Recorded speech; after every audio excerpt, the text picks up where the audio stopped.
Yo, what's up guys, Neon Blitz here, back with another Dragon Ball Gekishin Squadra video. We have the weekly reset, and the most important thing for this weekly reset, Bulma is now officially in the game. I have not played her yet, so because I'm recording this first, so I'm not too sure how strong he is. But the final character for Season 5 is here, and I'm excited to try her out. But I know what you guys are here for. You guys are here for the Season 5.3 patch notes. I have not looked at this myself. Let's get straight into it. Buffs to Super Saiyan Vegeta. We already know what the characters they're buffing and what skills they're planning to buff thanks to the preview of last week. So let's see what they actually do. Skill 1, the Energy Blast. This is the Vegeta technique, the one where we just spams Ki Blast. Armor Restoration from Energy Blast increased from 40, 40, 30 to 95 flat. Whoa. That's a pretty big buff. I mean, that's more than double than already before. Because that's... Wow, okay. And this is per Energy Blast, I believe. So, that move already has a low cooldown. He gets lower cooldowns the lower health he is. And all this extra XP we're going to be getting. That's pretty crazy. That's just 95 flat. Armor Restoration from Explosions increased from 0010 to 0030. So, once his abilities have max rank, you're getting a bunch of more health. I mean, you're getting 20 extra health in the explosions, and you're getting pretty much 65 armor per shot, max rank, and even at level 1, you're getting, why I'm blanking so hard, 55. That's wild, okay. Change so that armor recovery decreases when consecutive energy blast explosions hit, preventing recovery amounts from becoming excessive. 1%, 6%, 10%. Okay, so that's how they are keeping it somewhat balanced, is now they essentially have it to any multi-hits are going to be healing you less, which I guess that's why they made it, they were fine with like almost more than doubling the amount of health he gets back. But so rank 1, for each shot you get 1% less. Rank 2, you're getting 6% less, and at rank 3, getting 10% less, but you're still getting 65 more armor per shot. It seems like a net buff. Let's keep on reading for what else they buffed. Okay, then it's skill 3, Explosion Wave. Explosion AoE increased from 3.5 meters, 5 meters, 9 meters to 4.5 meters, 6 meters, and 9 meters. So ranked 1 and 2, it now has an extra meter. I mean, I obviously have to play Super Saiyan Vegeta just to see how this healing is, but this sounds pretty strong. The fact that, sure, yes, you're getting 10% less healing max rank, but you're still healing more than double what you already were before this ability that has such a low cooldown, and you can make it cooldown even lower the more health you have.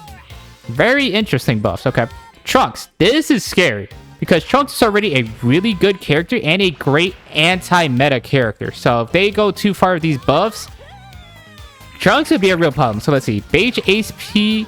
What the hell did I just say? Base HP increase 8,100 to 18,023 to 8,910. So he gets 810 more health level 1 and 19,825. So he gets 900 more health level 1.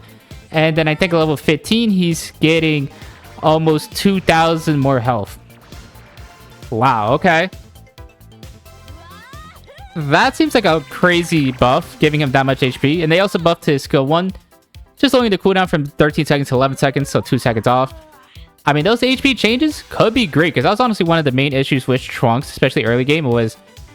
Sure, he had little range, he wasn't doing a lot of crazy damage early, and he didn't have a lot of HP, so his early game was kind of rough.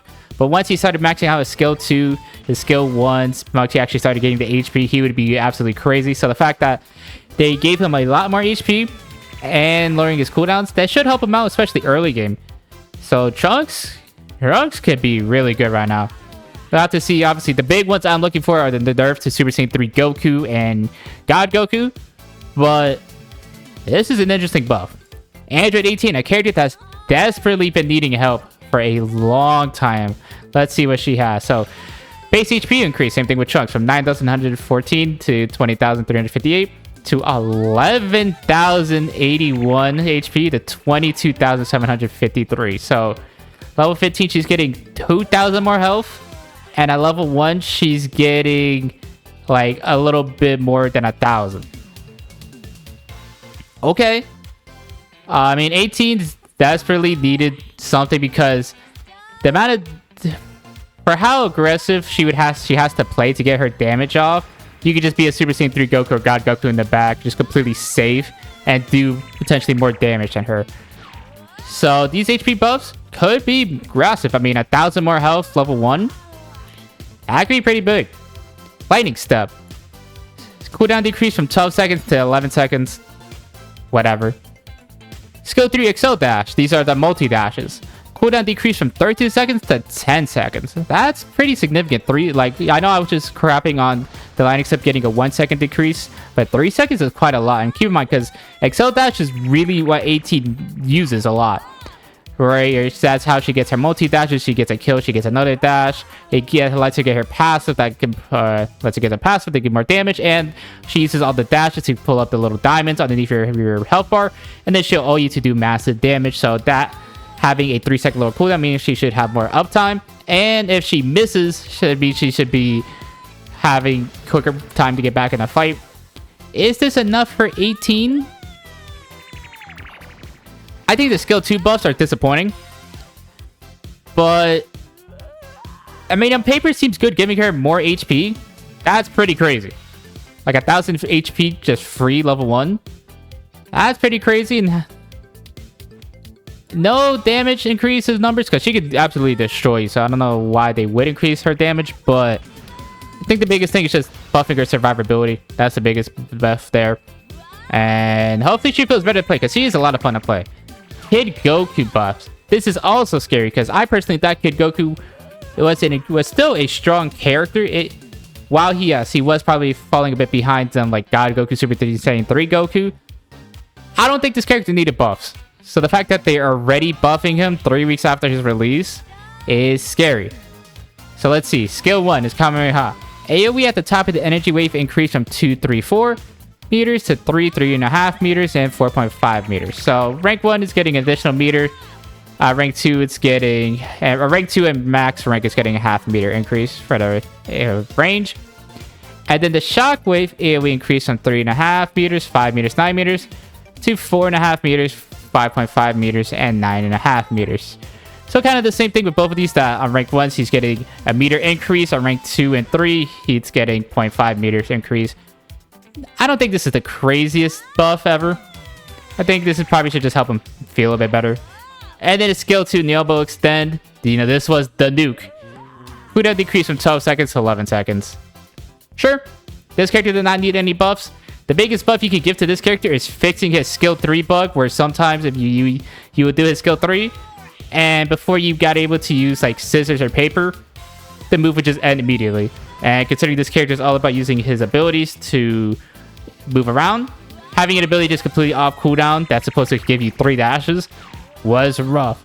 So if they fix that bug, and these are nice quality life buffs, Kid Goku should be good. I mean, you're rarely seeing Kid Goku now like at the top ranks anyway. So even though these aren't the craziest buffs, I mean, having the Neobo like 1 second earlier could be crazy considering how strong this move was. But hopefully, this makes players play more Kid Goku. Ultimate Gohan Rolling Hammer. Another potential scary buff, because even though no one plays Ultimate Gohan right now, because you could say Frieza's better, Kid Boo's better, Ultimate Gohan, if you fight a good Ultimate Gohan, he'll make your life a living hell. And the main reason why no one plays him anymore is because they made a skill 2, the one that swaps your position Ultimate Gohan's, or he pushed the Ultimate Gohan, essentially brings you to his team, or where he was. They made it like an auto click to now something you have to aim, and I think that really killed Ultimate Gohan's play rate.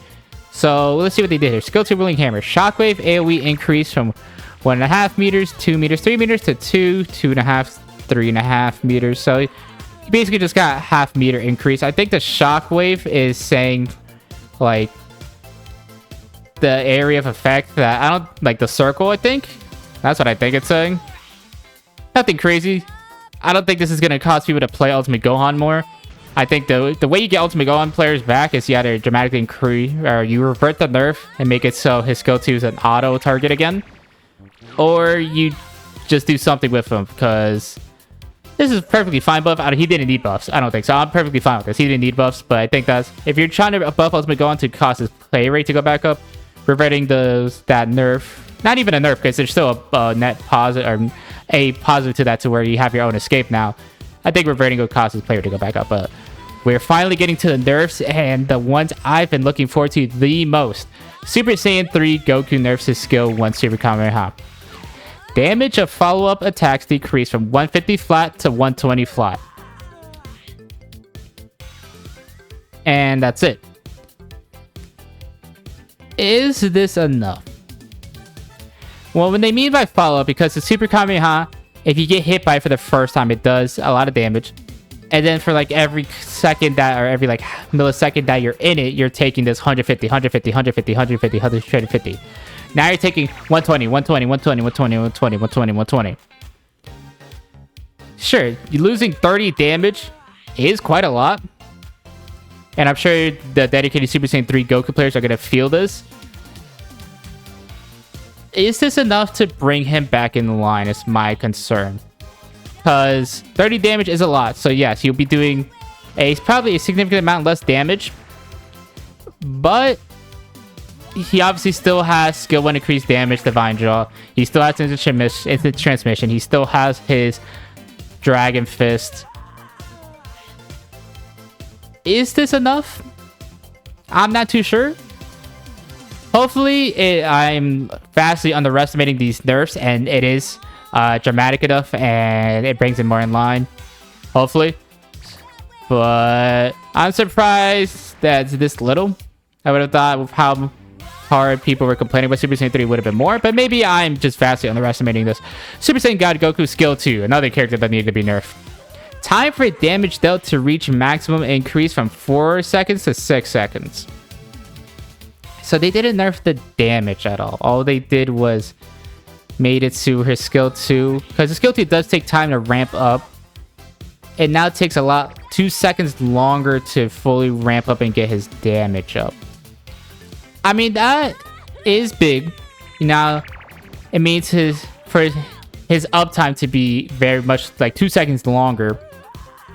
But he's still going to be doing the same damage. He's still going to have one of the best ult secures in the game. He's still going to be absolutely melting you with his skill 1 and skill 3 combo. While, yes, he's going to be a bit slower to kill you now with his skill 2. That ability's still going to be doing a lot of damage. I mean, losing 2 seconds or making so his damage is a lot slower is big. I need to see both these nerfs in game before I judge too hard. Because who knows? Maybe these are absolutely character killers and both of them are dead. Or maybe they're just like, okay, whatever, and they're still like top tier. I need to see these two nerfs in action.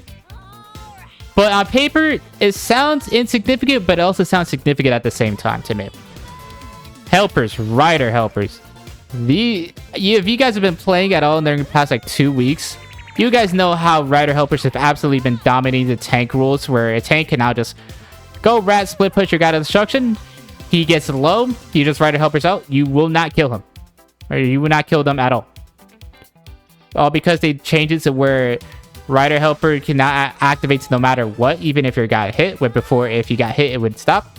So let's see how they nerfed it. Time until movement starts from activation increase from 0.75 seconds to 1 second. Cooldown increase from 45 seconds to 60 seconds. I would have preferred if they somehow found a middle ground to either revert the buff that they gave it to, where maybe if you hit him or hit the rider helper enough times it would break, or what. I mean, 15 seconds of the rider helper, you now suffer for it every minute. Sure, that's a lot. That will make it less annoying to deal with. And the fact that 0.2, I feel like this could have been bigger, because 0.25 seconds, there's been a lot of times where a tank gets out that if we had just a bit more time, we would have killed them. So that could come in handy, but I still would have just reverted the changes that they did, because those are such annoying changes. And now the confusing part, that Gamma 1 and 2 are getting adjustments. Are these buffs? Are these nerfs? Let's see. Maximum range increase of skill 2. This is Gamma 1's dive kick, that when he activates it, Gamma 2 or Gamma 1 gets health, and if he hits enemies, he gets health back. Maximum range increase from 5 meters, 6 meters, 8 meters to 6 meters, 8 meters, 12 meters. I already thought max rank Gamma Impact had a really big range, so 12 meters is crazy. Shockwave AoE decreased from 3 meters, 4 meters, 7 meters to 3 meters, 3.5 meters, 5.5 meters. So it's going to be doing a lot. So the Shockwave is not going to be as big. Explosion AoE decreased from 0.07 meters to 0.05.5 meters. So you're losing Shockwave AoE and Explosion AoE distance for just having more maximum range. So you're still going to try to aim it like towards the center of the kick. But you can now, this move is just going to be absolutely massive now, which I think that's a net buff. And additional HP gain on activation increased from 5% flat to 5%, 7.5%, 10% flat. You're getting, at max rank, double the additional HP on activation while still having like 4 more meters at max rank for this move, so you can hit more enemies that they might give you more HP. This is overall a net buff. Just from getting doubled percent HP activation or additional HP on activation and the amount of range for this move, this seems like a net buff to me. I don't know. I get why they put in an adjustment because they're technically nerfing the Shockwave AoE and the Explosion AoE, but increasing the maximum range of it and the additional HP you get, to me, this seems like a crazy buff. And the Gammas did kind of fall out of favor because we've been in such a, like, this poke meta with God Goku and Super Saiyan 3 Goku. So hopefully now the Gammas can come back. And I love playing the Gammas, so I'll be sure to cover these changes. Helpers, Quick Zone. This helper in the past few weeks has been very interesting. They buffed it to where it gives you vanishing step efficiency. And then they realized for Jackie Chun you got 100%. So then they had to nerf it and add a cap to it. And now it looks like it's getting adjustment again. So increased step efficiency, effect decrease from 70% to 60%.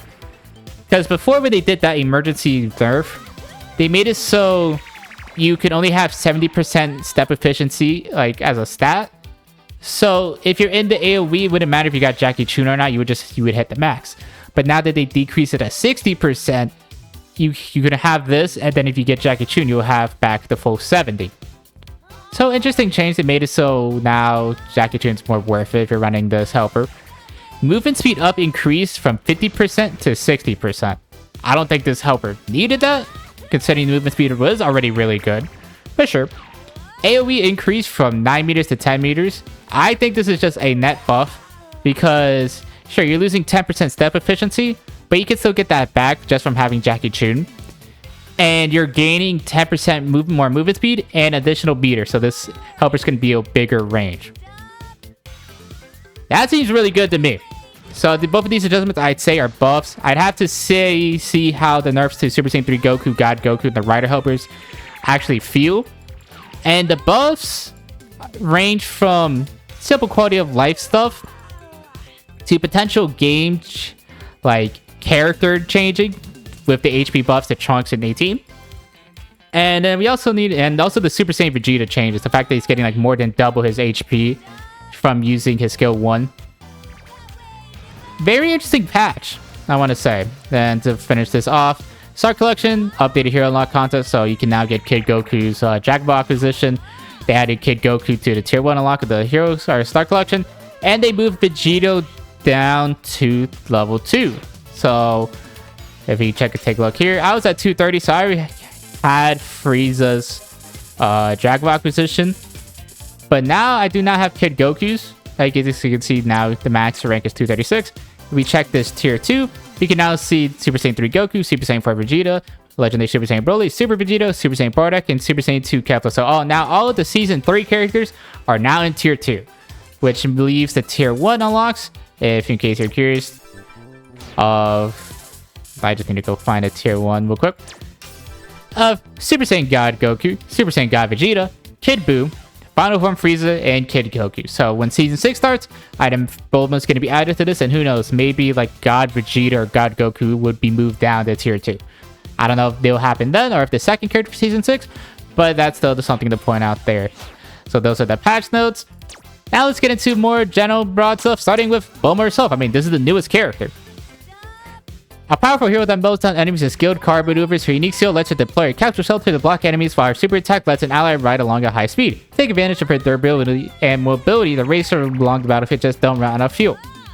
I have not played at the time of this recording. I mean, the weekly reset just happened, and I started recording for you guys. So after this video, I'll have my I'll start recording my first impressions, and I'll be out in the morning when I wake up. So I'm excited to try out. I'm not too sure how strong he is or how strong she is, but she seems like a very interesting character.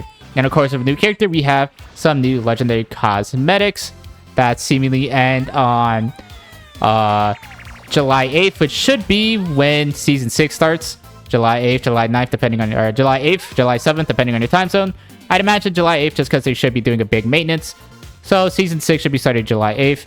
And along with Bulma, there's also new emotes, our new Legendary MVP for Ultimate Gohan. So we could go here, we have Bulma's Legendary Intro, which does look quite cool and quite funny. Bulma's Legendary Finisher, which is quite funny as well. And then Ultimate Gohan's Legendary MVP, which I'm not too sure how I feel about. I think they could have done better for Ultimate Gohan's Legendary MVP. But yeah, we have all of Bulma's Legendary emotes and Ultimate Gohan's as well. And they do notice that with the probably Season 5, the pink capsules, after the end of this, when Season 6 is going to be started happening, a lot of Dabura's emotes are going to be gone. Same thing with Kid Boo's and Super Saiyan 3 Goku's team finisher. Just something to keep a note of. And another thing that I'm glad to keep doing, we have a Bulma featured banner, we have a Kid Goku featured banner, and it looks like the Frieza featured banner has already ended, which is quite unfortunate. I think they could have kept all three up at the same time. But we have this Legendary Revival Capsule, which has been active since last week. And there are four new skins, I should say. We have an adventure outfit for Super Saiyan Goku. We have a rider outfit skin for Bulma. And both of those skins have an infinite skin. So if you just quickly go to the shop over here, we can see. Also, I didn't talk about it here. Don't buy these scam capsules. These are scams. Do not buy them. They say they have a higher percent chance of getting legendaries. And while that's true, they have a super high chance of getting you blues that you can just pull from regular capsules. Never buy these FG capsules. They're complete scams. But if you can see here is the Goku skin wearing the adventure outfit. Very nice. I do like how it looks here. I wish I could see how it looks just base form. But then we have the Bulma Rider outfit. I imagine Bulma's going to be getting quite a lot of skins just because how many different outfits does Bulma have during all the Dragon Ball, bro? Like, I imagine she's going to be getting a bunch of skins just because there's so much more potential there than, like, a Cooler, for example. Like, how the hell do you make a new premium legendary skin for Cooler? How else? The main appeal of Cooler is his design, you know? But so those are the two new skins. And here are the two new Infinite EX skins. So, you know, we saw with the adventure outfit that was, like, more brown khaki. Now we have this green with this kind of black, blue, yellow out pattern for his pants. It looks, I don't know if I like the original more or this one, because I like the pants on this, but I think I prefer the brown of the old one. And then we also have the Rider Bulma outfit, which, you know, also changes the car, which is quite cool. I do like that it changes the car. But he just has Bulma's as the pattern, and I do like the pants of this, like camo with like the black and like pink on it. It's just, I just find it funny how the Bulma is the EX skin. And I get it totally why. It's just funny to look at. With that should be everything for this of Bulma. The trial hero changes. You have Bojack, Trunks, Super Saiyan 4 Vegeta, Cooler, Hit, and Kid Goku. Or not Kid Goku, oh my god. Kid Gohan. Super Saiyan 4 Vegeta, I'm sure there's going to be people that want to try him out. But besides that, nothing crazy for this week of characters, which makes sense considering Bulma just came out. We already covered the patch notes. There's some ongoing issues with Hit and Kid Buu. But it looks like I don't get how there's always a training mode issue. So it looks like the Kid or Buu or Kid are good. Majin Buu, Fat Buu, and Hit have some visual issues. And then they've resolved stuff like player info not being displayed over keyboard and mouse, and pending tab not showing new requests when there's nothing there. Finally, the free weekly hero for this week is Dabura. All you gotta do to get the Boro is play damage 10 times, and you'll get the Boro for free. If you own the Boro, you'll get 5,000 hero memories, which will help you get further along in the Star Collection. And with that, that should be everything for this week of content. I mean, Fighters Keepers is back for those that you care. And, you know, we still have the Hercule Mr. Saiyan Zenny Jamborees, so make sure you guys complete this. And yeah, I mean, I'm excited to try Bulma out. The batch notes seem very interesting. I'm excited to try all the changes out. I'll be covering all of them from 18 to Trunks to Super Saiyan Vegeta to maybe Super Saiyan 3 Goku and God Goku. And of course, I'm going to be covering making a bunch of videos on Bulma as well as the new buffs to Kid Goku. So thank you guys so much for watching. If you guys liked the video, please feel like, comment, subscribe, and leave me an to me. Stay tapped into the channel if you'll stay over with the Dragon Ball Gekishin Squadra, including future news coverage on Season 5, more videos on Final Form Frieza, Kid Goku, and Bulma, as well as any other potential news you didn't know for the game. Thank you guys again for watching, and I'll see you guys next time. Bye!